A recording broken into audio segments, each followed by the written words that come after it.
Nobody questioned the grand opening invitations until the lake disappeared. The first thing people noticed was the dock. It no longer floated where it was supposed to. Instead, it leaned awkwardly against damp earth, its wooden posts exposed beneath a shoreline that had retreated farther overnight than anyone believed possible. Families stood frozen beneath colorful banners still fluttering in the morning breeze. Children clutching lemonade cups stared across what had been open water less than 24 hours earlier.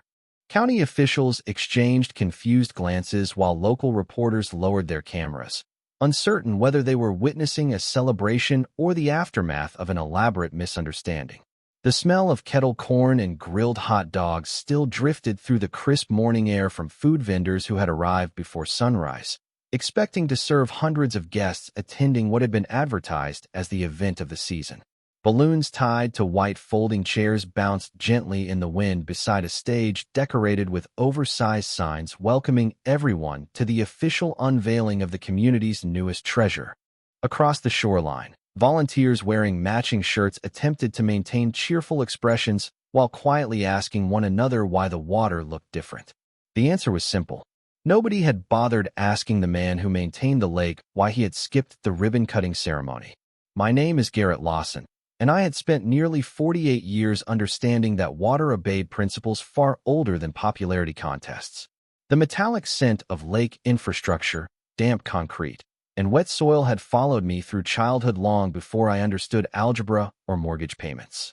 My earliest memories involved standing beside my father inside maintenance tunnels beneath the reservoir, while he explained pressure gauges and flow rates with the patience other parents reserved for bedtime stories.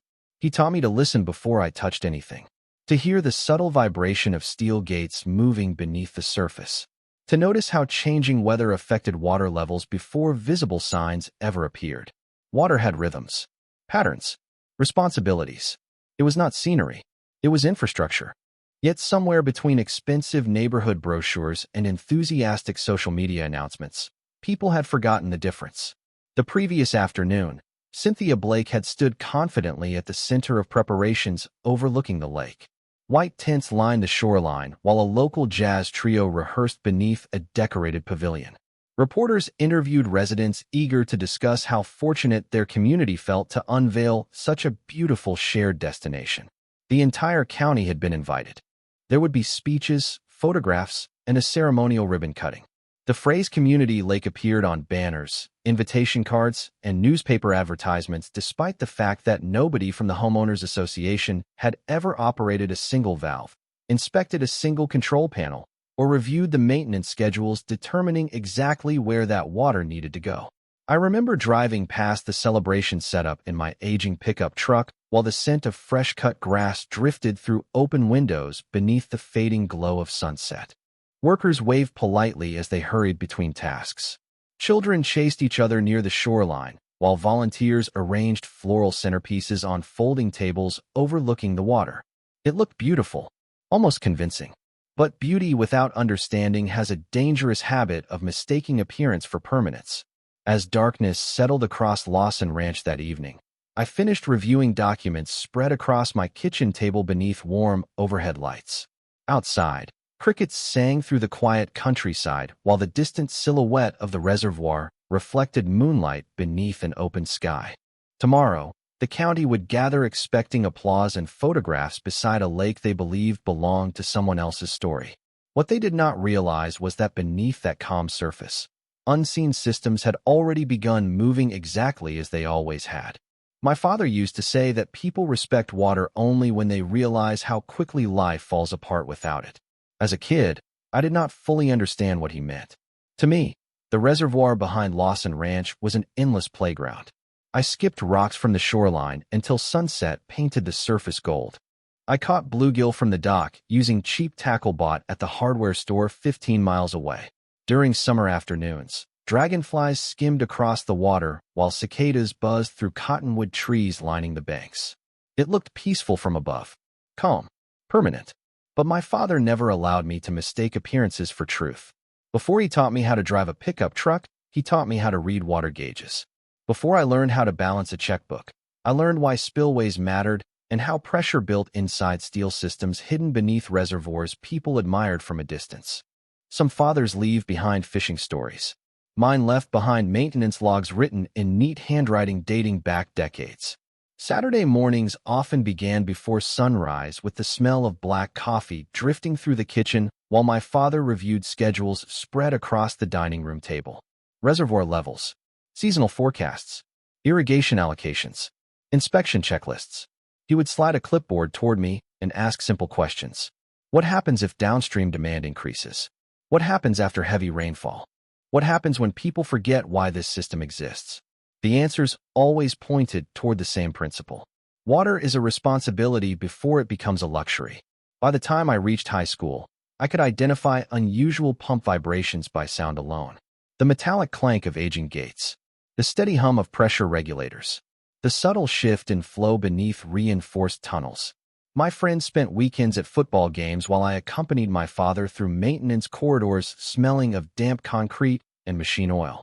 We checked control panels illuminated by fluorescent lights and recorded measurements that looked meaningless to outsiders but determined whether crops survived difficult seasons.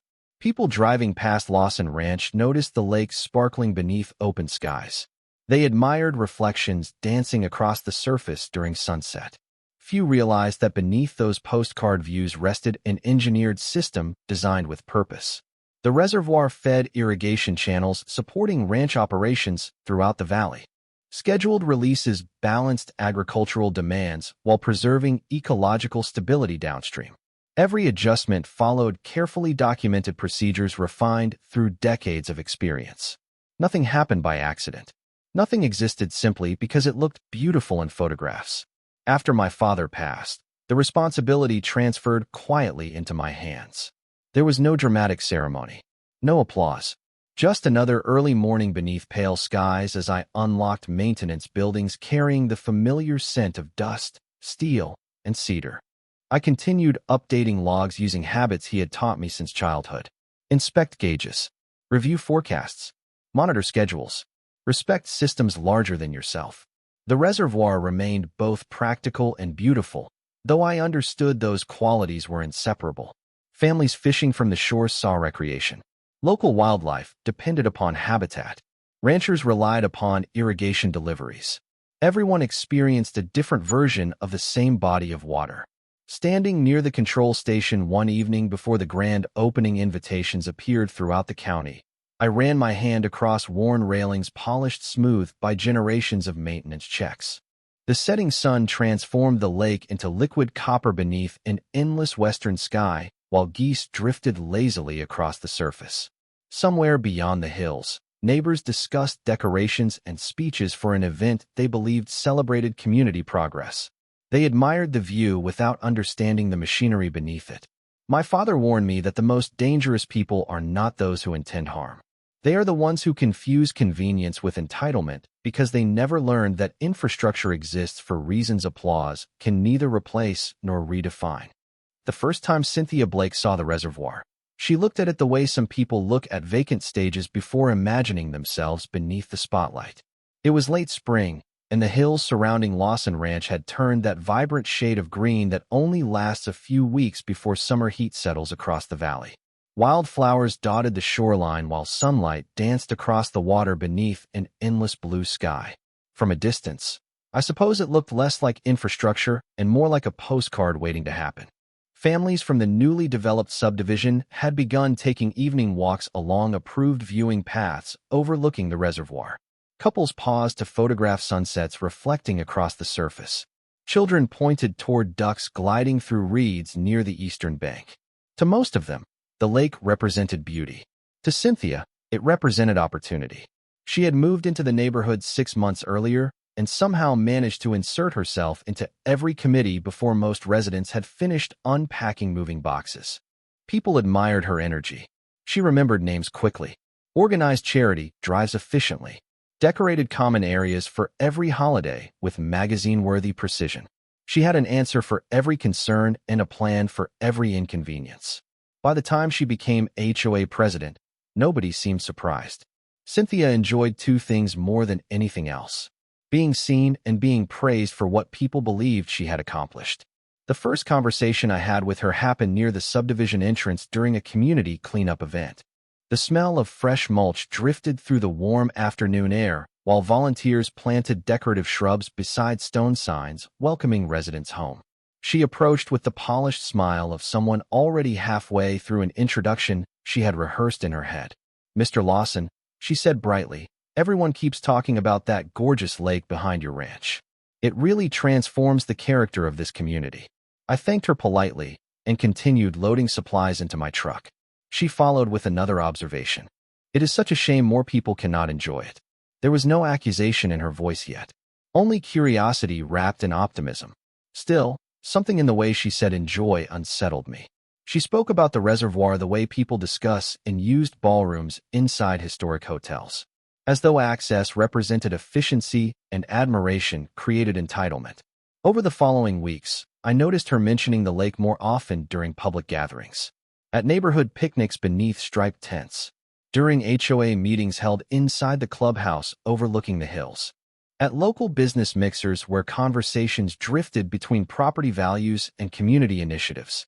She described the reservoir as an untapped treasure, a gathering place waiting to fulfill its potential, a centerpiece worthy of county attention. Residents nodded enthusiastically because who objects to community spirit packaged inside appealing language? Few realized that every enthusiastic description ignored the reservoir's actual purpose.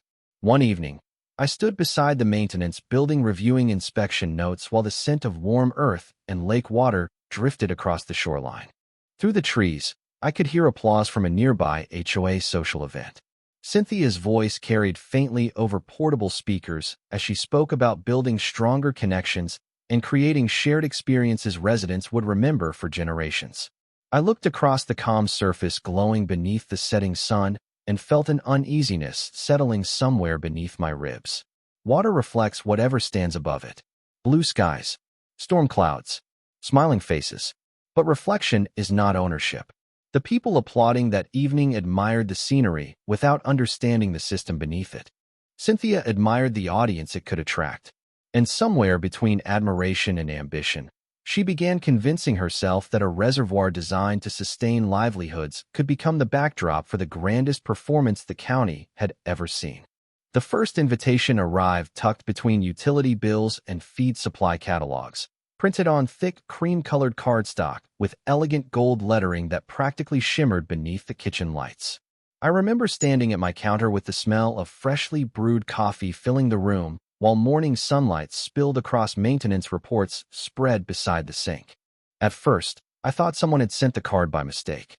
The front featured an illustration of the reservoir framed by watercolor reeds and distant hills beneath the headline announcing the grand opening celebration of the county's newest lakeside destination. I read the words twice before setting the card down carefully and staring through the window overlooking the very water being advertised. The language was polished, optimistic, confident. There was only one problem. Nobody had asked permission to host a celebration on infrastructure they did not own. Over the following days, the invitations multiplied. Residents posted photographs of them online alongside enthusiastic comments about food vendors, live music, children's activities, and speeches from local leaders. Banners appeared throughout the subdivision entrance proclaiming the arrival of a bold new chapter in community living. I drove past one afternoon and watched volunteers fastening bright signs to decorative fencing while the scent of fresh paint drifted through the warm breeze. "Welcome to Lakeside Days," the banners declared. "Experience your community's hidden treasure." The phrase community lake appeared everywhere. On social media graphics, in local newspaper advertisements, on flyers taped to bulletin boards at grocery stores and coffee shops. The reservoir had been rebranded through repetition until people stopped questioning whether the title had ever belonged to it in the first place. I requested a meeting with Cynthia before assumptions hardened into certainty. We sat across from one another inside the clubhouse conference room overlooking manicured lawns and ornamental fountains. The air smelled faintly of citrus cleaner and vanilla-scented candles positioned carefully near decorative centerpieces. Cynthia greeted me with her usual polished smile while reviewing event schedules arranged inside color-coded folders. I explained calmly that the reservoir remained privately owned infrastructure supporting agricultural operations throughout Lawson Ranch. I reminded her that scheduled releases followed documented timelines and operational requirements unrelated to recreational planning. I informed her that promoting public access without authorization could create misunderstandings. She listened patiently before folding her hands across the table. "Garrett," she said gently, "people simply want to celebrate something beautiful together. We are building community. Nobody is trying to take anything from you." Her tone suggested I had misunderstood the spirit of generosity unfolding around us. I handed her copies of property records, maintenance schedules, and written notices clarifying ownership and operational responsibilities. She accepted the documents politely without appearing particularly interested in reading them. The event continued expanding anyway. Local radio stations promoted attendance. Food trucks confirmed reservations. Portable stages arrived near the shoreline, while workers erected white tents overlooking the water. Families discussed which activities their children wanted to try.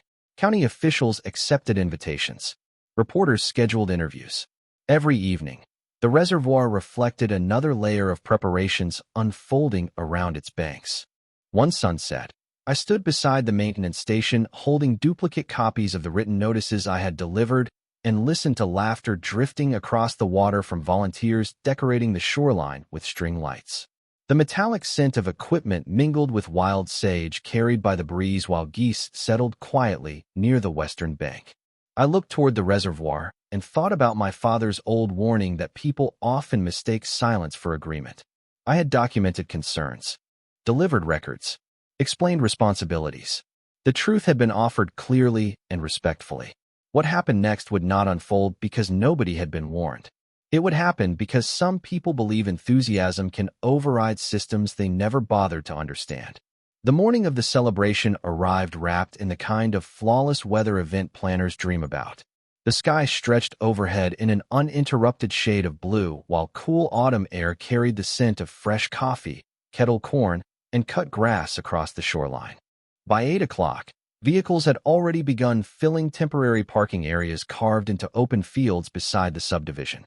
Families unfolded lawn chairs from the backs of sport utility vehicles, while children chased each other between rows of white tents decorated with strings of cheerful pennants fluttering above the crowd.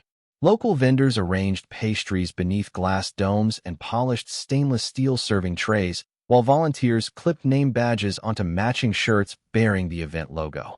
The reservoir shimmered beneath the rising sun exactly as it always had, calm and reflective, as though unaware it had become the centerpiece of a celebration built upon borrowed assumptions. County officials arrived in pressed button-down shirts and sensible shoes, shaking hands beneath decorative archways wrapped in seasonal flowers. Reporters adjusted camera equipment near the stage while photographers searched for flattering angles along the shoreline. A jazz trio tuned instruments beneath the pavilion, filling the air with warm trumpet notes drifting over the water. Everywhere I looked, people smiled with the anticipation of participating in something memorable. They admired the view. They praised the organization.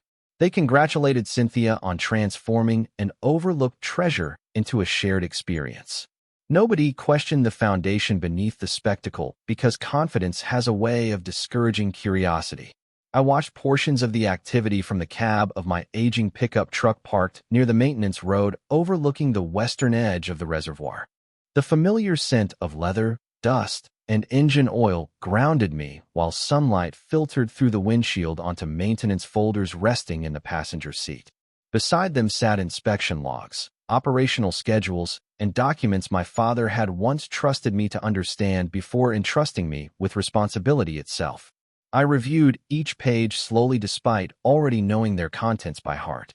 Seasonal transfer requirements, irrigation allocations, scheduled release timelines approved months in advance. Procedures did not change simply because someone printed invitations. Through the distance, I could hear laughter echoing across the shoreline. Children squealed with delight near activity booths while vendors called cheerful greetings to passing guests. The atmosphere resembled a county fair more than a legal misunderstanding. Around mid-morning, Cynthia stepped onto the stage beneath enthusiastic applause. She wore a cream-colored outfit chosen carefully for photographs, her posture polished beneath the bright lights mounted around the podium. Behind her, oversized banners celebrated community vision and shared progress, while local dignitaries occupied reserved seating nearby. She greeted guests with practiced warmth, thanking volunteers, sponsors, and neighbors who had contributed to making the day possible. Her voice carried across the water with absolute confidence. Looking around, she said, "This beautiful destination represents what communities can accomplish when people come together with purpose and imagination." Applause erupted once more. Cameras flashed. Smiles widened. Yet among all the familiar faces lining the shoreline, one absence quietly lingered. Several residents glanced around with subtle confusion before whispering among themselves. A vendor near the dock asked another volunteer whether anyone had seen Garrett Lawson that morning. One county commissioner scanned the crowd as though expecting me to emerge eventually beside the stage. After all, if the lake truly belonged to the celebration unfolding before them, surely the man who maintained it would have attended. But I remained where I had always been most comfortable, far from microphones and applause, listening instead to the distant sounds of music drifting across the reservoir while watching the second hand of my wristwatch continue its patient journey around the dial. Some performances depend entirely upon timing. So do systems hidden beneath the surface.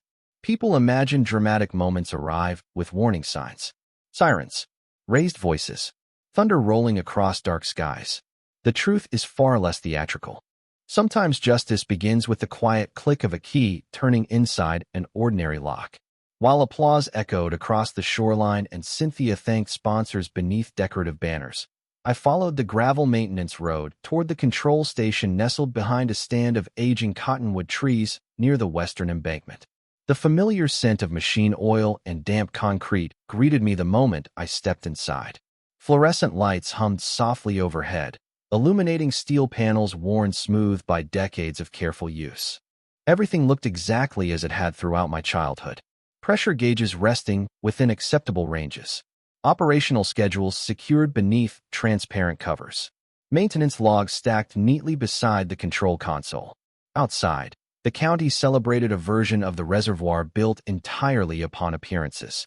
Inside, reality waited patiently beneath layers of reinforced concrete and engineering principles older than every invitation mailed that month. I set my father's weathered clipboard onto the workbench and reviewed the transfer schedule one final time.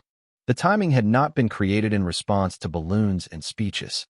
It had been established months earlier according to irrigation forecasts, seasonal demand projections, and agricultural obligations affecting hundreds of acres dependent upon responsible water management.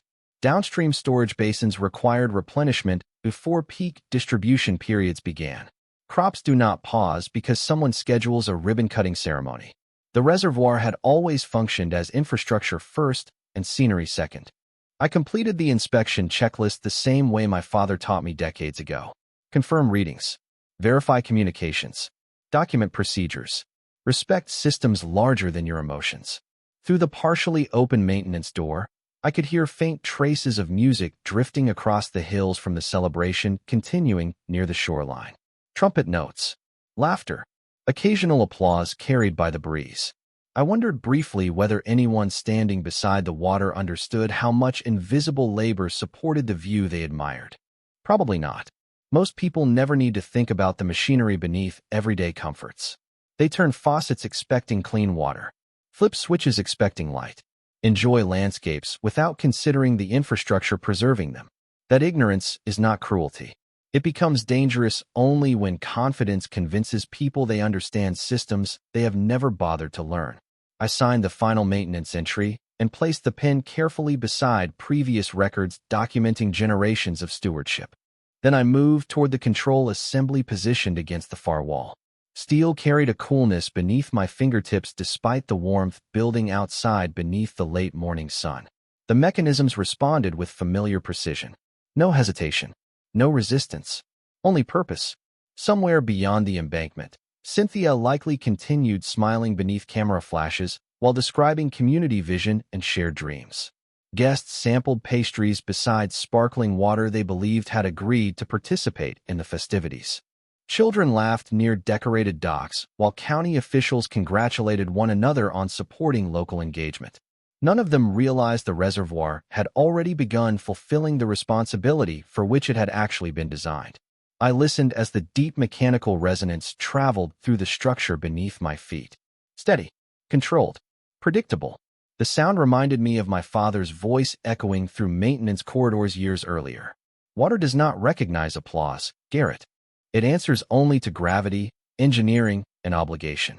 I stepped outside into the bright autumn sunlight and looked toward the distant shoreline where colorful banners still danced against the sky. From that distance, the celebration appeared untouched, suspended within its own confidence. But beneath the mirrored surface reflecting every smiling face gathered there, unseen pathways had awakened exactly on schedule. The reservoir was not rebelling. It was not retaliating. It was simply remembering what it had always been built to do. At first, nobody noticed. That is the strange thing about change when it begins gradually enough to disguise itself as imagination. Cynthia continued speaking beneath the pavilion while sunlight reflected brilliantly across the reservoir behind her. Reporters shifted their camera angles to capture smiling guests gathered near the shoreline. The jazz trio eased into another upbeat melody while children darted between activity booths clutching cotton candy and paper cups filled with lemonade. From a distance, everything appeared exactly as planned. Then someone near the dock frowned and glanced downward. The floating platform no longer sat quite where it had 30 minutes earlier. One father nudged his wife and pointed toward the support posts emerging slightly farther above the waterline than before. A teenage boy standing ankle-deep at the shoreline announced that the water felt farther away. The observations were small, harmless on their own, easy to dismiss. But confusion spreads quickly once enough people begin noticing the same impossible detail.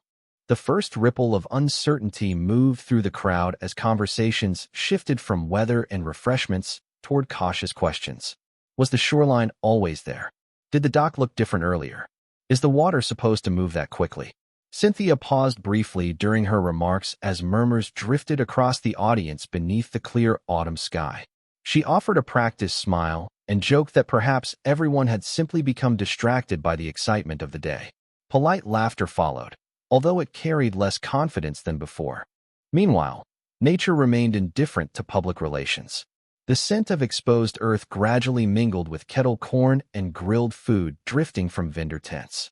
Wet stones began appearing along the receding edge of the reservoir. Thin lines of mud stretched across areas hidden beneath water only hours earlier. Children pointed curiously toward fish darting through shallower channels, while parents exchanged increasingly uneasy glances. Reporters lowered their microphones and turned cameras toward the shoreline itself. The story unfolding before them had quietly changed. I stood near the maintenance road overlooking the western embankment and watched the realization spread across hundreds of faces. Nobody shouted. Nobody panicked. The crowd simply struggled to reconcile what their eyes told them with what they had expected to experience. Cynthia stepped away from the podium to speak urgently with event volunteers near the stage. Her composed expression tightened as she gestured toward the water. Volunteers hurried between booths searching for explanations they did not possess. County officials wandered toward the shoreline with hands tucked into pockets, studying exposed rocks and damp sediment as though answers might reveal themselves beneath the sunlight. One local reporter interviewed guests standing beside the dock, now resting awkwardly lower against newly visible banks. People who had arrived expecting speeches and photographs found themselves participating in something far more compelling. The truth. A little girl carrying a balloon asked her mother why the lake looked like it was leaving. Her mother hesitated before admitting she did not know. Nearby, an older rancher who had lived in the valley his entire life removed his hat and stared thoughtfully across the changing shoreline. Then he smiled to himself with quiet understanding.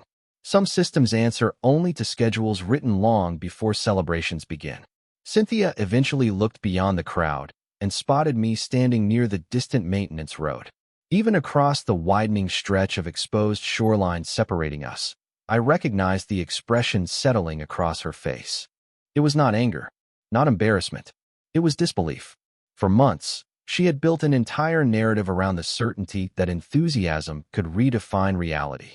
But beneath the fading echoes of jazz music and the restless flutter of decorative banners, the reservoir continued doing exactly what it had been engineered to do.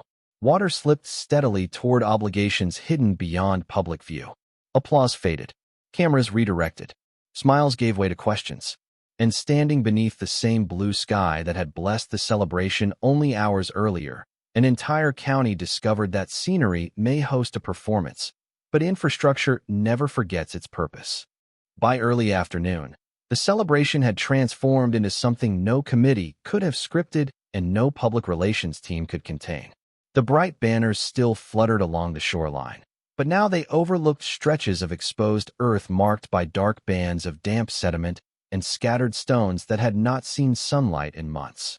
The floating dock rested at an awkward angle against the retreating edge of the reservoir, its once graceful appearance replaced by the unmistakable reality that it had never been anchored to permanence in the first place. The smell of kettle corn had faded beneath the richer scent of wet soil warming beneath the autumn sun.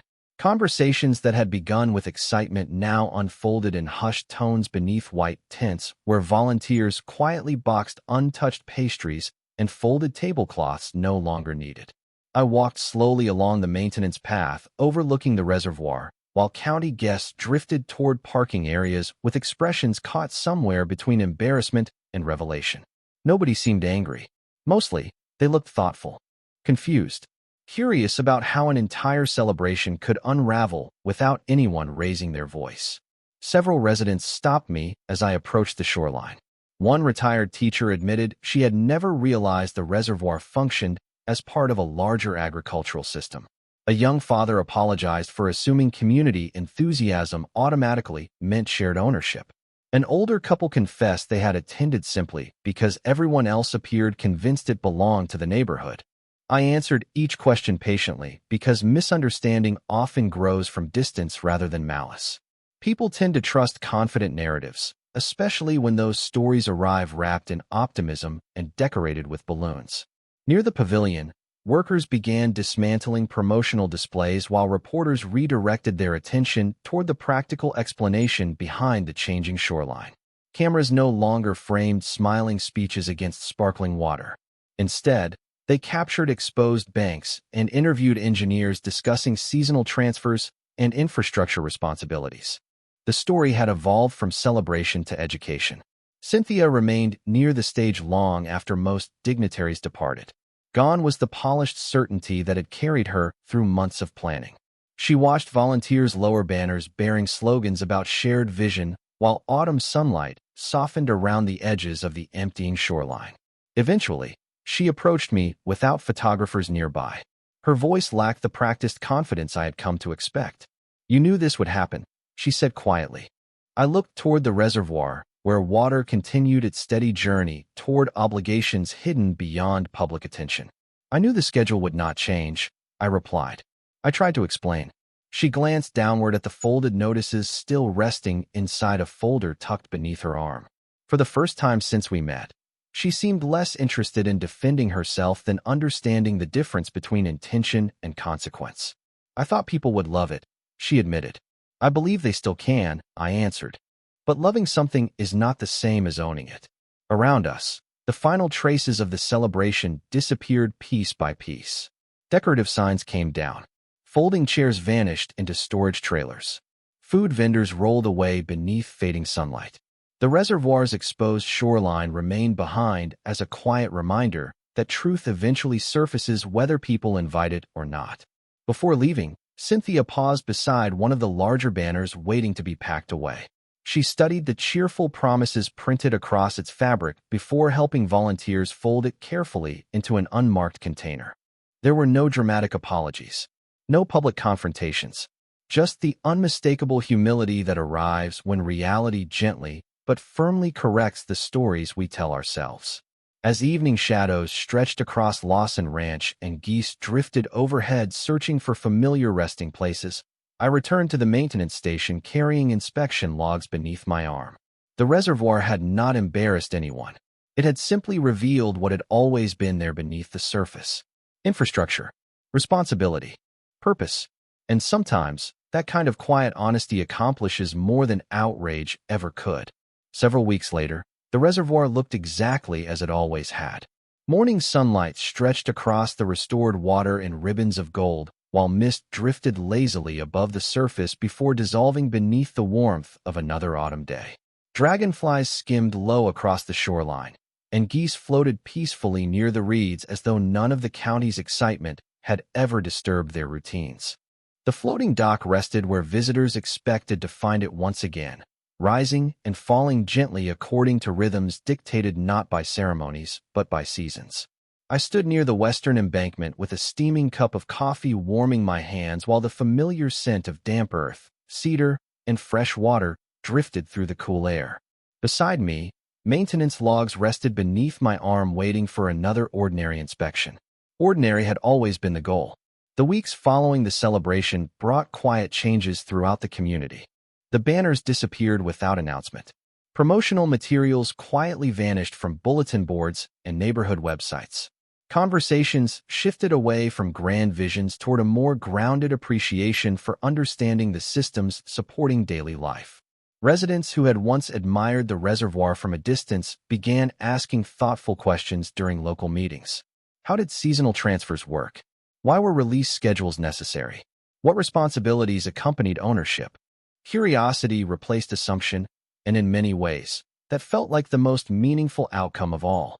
One afternoon, I crossed paths with Cynthia near the edge of the subdivision where walking trails overlooked the water. The sharp confidence that had once accompanied every interaction had softened into something more reflective. She paused beside the fence line and looked across the reservoir sparkling beneath the afternoon sun. "I was trying to build something people could enjoy," she said quietly. "I know," I replied. The breeze moved through nearby cottonwood trees while fallen leaves drifted across the path between us. "Then perhaps I forgot that not everything beautiful exists to become a project," she admitted. There was no dramatic reconciliation, no speeches, just two people standing beside a landscape older and wiser than either of them, acknowledging the lessons it had offered. Before walking away, Cynthia glanced once more toward the water. "You warned me," she said. I nodded. "I tried." She offered a small smile touched with humility before continuing down the trail beneath the fading light. Later that evening, I completed another inspection beneath the familiar hum of fluorescent lights inside the maintenance station. Pressure readings remained stable. Flow schedules aligned precisely with seasonal projections. I signed the logbook exactly where my father had taught me to place the date and initials before closing its worn cover. Outside, the reservoir reflected the first stars emerging overhead, while crickets began their nightly chorus beneath the darkening sky. I thought about the crowd gathered weeks earlier expecting fireworks and photographs beside a story they believed they understood. They had arrived searching for celebration and accidentally encountered truth instead. The reservoir had never punished anyone. It had never sought revenge. It had simply fulfilled its purpose with unwavering consistency. Water moved where responsibility required. Systems honored obligations written long before invitations appeared in mailboxes. Standing along the shoreline as night settled gently across Lawson Ranch, I listened to the quiet rhythm of waves brushing against the dock and remembered something my father once told me while teaching me to read gauges beneath dim maintenance lights. People will always try to rename what they admire, Garrett. They will call it opportunity, progress, community, destiny. But beneath every reflection lies a foundation built by those willing to understand how things truly work. I looked across the reservoir one final time before heading home beneath a sky crowded with stars. The county had celebrated an illusion and discovered reality. The shoreline had shifted. The applause had faded. Yet the lesson remained as steady as the water itself. People can throw parties beside borrowed scenery, but the current always remembers where it belongs.